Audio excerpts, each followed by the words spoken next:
ये डीजीपी, सुना ये लोग क्या बोल रहे हैं? डीजीपी डीजीपी है ही कहाँ?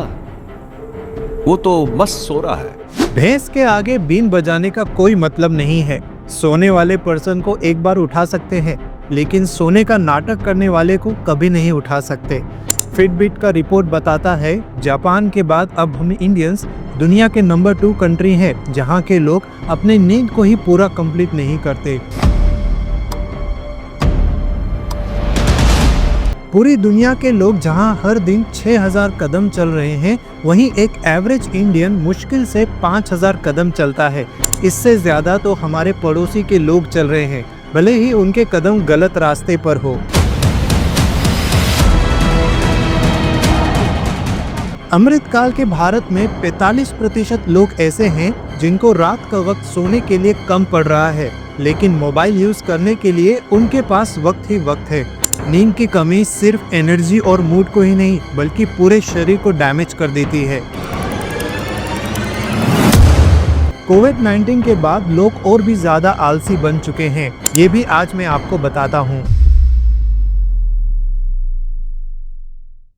देखिए, मैंने अपने पिछले वीडियोस में बॉडी ट्रांसफॉर्मेशन चैलेंज और वेट लॉस एजुकेशन की इम्पोर्टेंस पर बात करी है।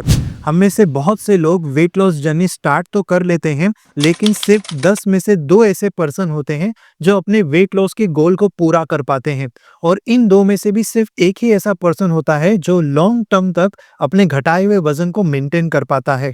ऐसा क्यों होता है? क्योंकि वेट लॉस करना एक अलग जर्नी है और घटाए हुए वजन को मेंटेन करना ये अलग ही चैलेंज होता है। इसी प्रॉब्लम को सॉल्व करने के लिए बॉडी ट्रांसफॉर्मेशन चैलेंज काम आता है। बीटीसी आपको स्टेप बाय स्टेप गाइड करेगा और बढ़ाए हुए वजन को भी कम करने में मदद करेगा, जैसे कि इन सभी लोगों ने अपने वजन के साथ किया। अपना नाम आज ही रजिस्टर करें, link is in the description.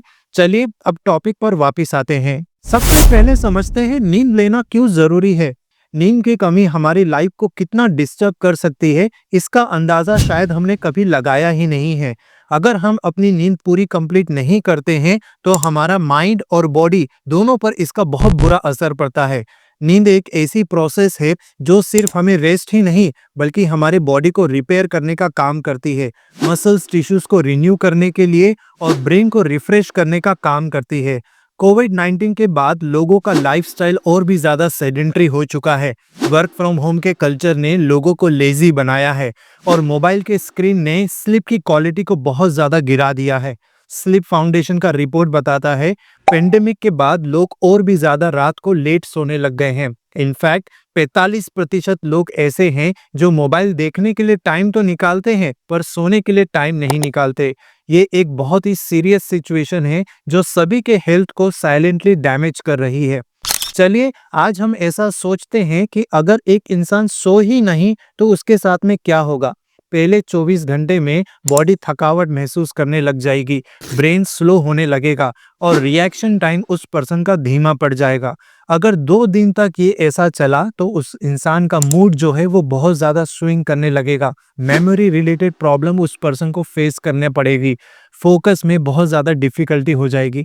अगर 3 दिन तक लगातार वो पर्सन स्लीप डिप्राइव्ड हो गया तो ये एक बहुत ही डेंजरस स्टेज पे उसके बॉडी को लेके चला जाएगा। बॉडी हेलुसिनेट करने लग जाएगी, रियलिटी और आसपास की चीज़ों को समझना बहुत मुश्किल होगा। ये सब सिर्फ एक ही कारण से होता है, वो होता है नींद की कमी। आज के टाइम में लोगों को ये लगता है नींद एक लग्जरी है, एक ऐसी चीज जो सिर्फ उनके पास है और वो कभी भी टाइम निकाल कर सो सकते हैं।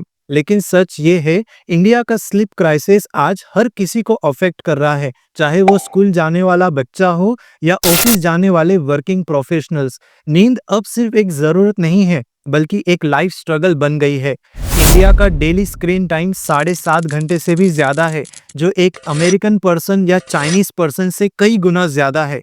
ये नंबर्स बताता है कि हमारा स्क्रीन टाइम और टेक्नोलॉजी का ओवर यूज हमारे बॉडी को किस तरीके से सर्काडियम रिदम को डिस्टर्ब कर रहा है। सर्काडियम रिदम हमारे बॉडी का एक नेचुरल इंटरनल क्लॉक होता है जो हमारे नींद और हमारे उठने के साइकिल को कंट्रोल करता है। ये रिदम ही होता है जो हमारे ब्रेन को बताता है कि हम कब थक चुके हैं और हमें कब जग जाना चाहिए। ये एक तरीके का सिग्नल सिस्टम होता है जो हमारे पूरे बॉडी के सिग्नलिंग को कंट्रोल करने में हेल्प करता है। लेकिन जब लेट नाइट तक स्क्रीन टाइम से एक्सपोज होते हैं तो बॉडी के अंदर ब्लू लाइट एक्सपोज होती है। यही ब्लू लाइट बॉडी के मेलाटोनिन हार्मोन को डिस्टर्ब कर देती है। मेलाटोनिन हार्मोन हमारे बॉडी के लिए सिग्नलिंग सिस्टम के लिए मदद करता है। ये जब रिलीज नहीं होता तो हमारा ब्रेन जो है वो सही तरीके से वर्क नहीं कर पाता। उसे ऐसा महसूस होता है कि रात अभी भी नहीं हुई है, हमें अभी भी काम करना चाहिए। यही साइकिल डिस्टर्ब होने के वजह से आगे चलकर एक पर्सन को insomnia, mental fatigueness, poor concentration power या लॉन्ग टर्म में हार्ट रिलेटेड डिजीजेस, डायबिटीज या मोटापे का सामना करना पड़ता है।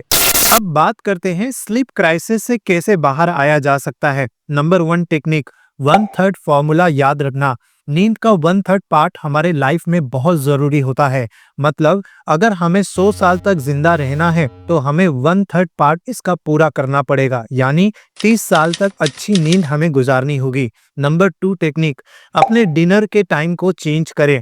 खाना खाने के बाद डायरेक्टली बेड पर ना जाए।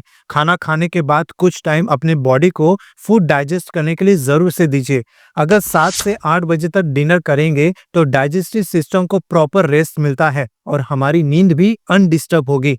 नंबर 3 टेक्निक, सोने के 1 घंटे पहले गैजेट से सोशल डिस्टेंसिंग बनाएं। ये हमें ब्लू लाइट एक्सपोजर से बचाएगा। सोने से पहले रिलैक्सिंग एक्टिविटीज करी जा सकती है जिसमें रीडिंग, मेडिटेशन, स्ट्रेचिंग कर सकते हैं जो बॉडी को नेचुरली नींद लेने में बहुत अच्छे से मदद करेंगे। नंबर 4, नींद के लिए एक कंसिस्टेंट रूटीन जरूर से बनाएं। हर दिन एक ही वक्त सोइए और एक ही वक्त में उठने की कोशिश करिए। ये बॉडी के सर्कैडियन रिदम को बहुत अच्छे से बैलेंस करने में मदद करेगी, जिसके वजह से बॉडी को नेचुरली नींद आने में हेल्प होगा। नंबर 5 टेक्निक है कैफीन और अल्कोहल को टोटली अवॉइड करना। ये कंपोनेंट्स नींद को डिस्टर्ब करते हैं। कैफिनेटेड ड्रिंक्स, कॉफी या फिर चाय नींद के साइकिल को इम्बैलेंस कर देते हैं। और लास्ट में फिर से एक बार बताता हूँ, बॉडी ट्रांसफॉर्मेशन चैलेंज की मदद से आप ना सिर्फ अपना वजन कम कर सकते हैं बल्कि घटाए हुए वजन को बहुत अच्छे से मेंटेन भी कर सकते हैं। लिंक आपको डिस्क्रिप्शन में मिलेगा।